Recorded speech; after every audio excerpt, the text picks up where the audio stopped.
MGM just posted a sequence from Season 2, Episode 4, with the caption, "Jim's theory has us rethink everything we thought we knew." This made the entire fandom go crazy, and a lot of discussion has sparked around it. Could MGM be telling us that there is a subtle clue hidden in that dialogue that we weren't aware of? The part that was posted is when Jim visits their collapsed house and shares the thoughts that crossed his mind during the night he spent buried under all that rubble. I believe there are 3 points in this dialogue that the show's producers might be hinting at. The first one is Jim asking what the point of all this is, why the road brought them there, and the fact that Christie's fiancé was on that bus. The second is when Jim talks about how they design impossible roller coasters, and he says that the more impossible it seems, the stronger the reaction they would get. The third one is Jim asking, what if it's all an experiment? I believe we can dismiss the last one pretty quickly, because the show's creators have told us that this is not a simulation, this is not a dream, and this is not some kind of experiment. I would be pretty pissed off if this turned out to be something like that, like the software company that Jade built. That place is real, and we actually got proof of this when Tabitha managed to return to the real world. I believe this is what that scene when Tabitha called her mother represents. The fact that she actually escaped that place. Now let's look at the other two options, and we'll start with, what is the purpose of all of this? Well, if we were to take everything we learned in Season 4 for granted, the only reason Jim arrived in that place is because of Tabitha. Tabitha and Jade were reincarnations of a couple who participated in the original sacrifice that started everything. Because of something they did during the sacrifice, instead of transforming into monsters, they were reincarnated over and over until they managed to save the trapped souls of the dead children. It is also speculated, and we actually got a lot of evidence for this, that the people who arrive in Fromville are at a crossroads in their lives. For example, Boyd had just retired from the army. Father Kotri had murdered a man and was ready to kill himself. As you can see, these people were going through a pretty significant moment in their lives. Does this have something to do with them arriving in that horrific place? We don't know yet, but I truly hope it does, because it would kind of suck if the reason the other people arrived in town was simply because they had bad luck. I don't want this to be a Lost 2.0, but I would like some kind of explanation that ties everything together. Okay, so let's move on to point number 3. And this was the main reason I wanted to make this video, because I found what Jim said very interesting. He said, when we build a new roller coaster, we design it to do things that seem impossible. Because the more impossible it seems, the stronger reaction you get from the people riding it. What if all this was designed just to see how we react? Well, I believe Jim was right about the main idea, but he got one thing wrong. That place wasn't built by a secret government to test how people react in extreme situations. That place was created to feed on people's fear. Maybe you're already familiar with this theory, but the more I look into it, the more sense it makes. It has always seemed odd how things seem to manifest in that place, both the fears and the hopes of the people trapped there. Right now, we have confirmation that fears can become real in Fromville.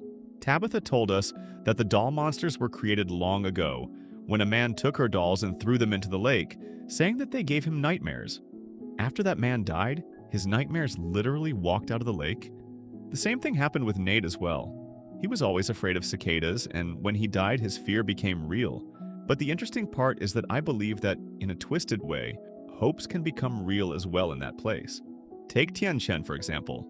Her biggest fear was that the people would run out of food, and after she died, Jim discovered food near the forest settlement. This is exactly the main reason why I believe Boyd was left alive on so many occasions, and why the monsters tried so hard to make him break. There is no denying that they are obsessed with breaking him. But what if, because Boyd held so strongly onto the hope that they would return to the real world, killing him would somehow make it easier for the people to find their way home? There are countless examples in the show that seem to prove the idea that if you want something badly enough, the place seems to reward you with what you desire. We saw Donna come back to life. Both Christy and Marielle declared her dead and stopped trying to revive her, but Boyd never gave up hope and performed CPR until Donna started breathing again. If this isn't proof that people's desires can manifest in that place, I don't know what else is.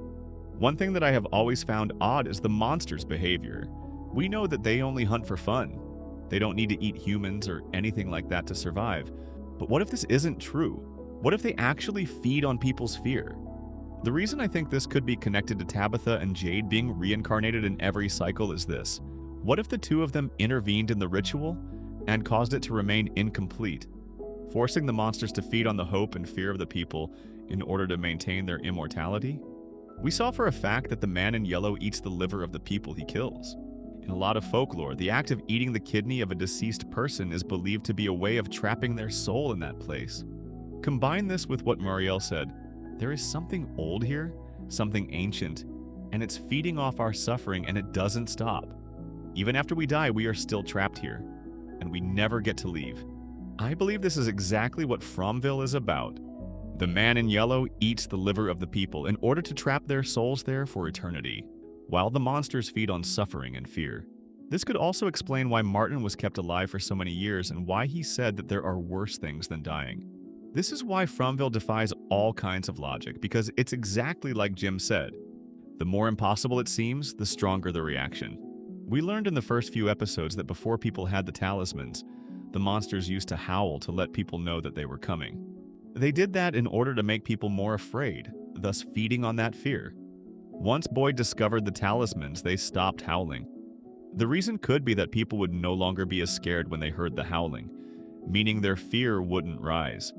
In the end, if MGM wanted to hint at something with that short sequence they posted, I strongly believe that this is what they were trying to imply, that fear and hope can manifest in that place, and that they are the fuel on which everything works.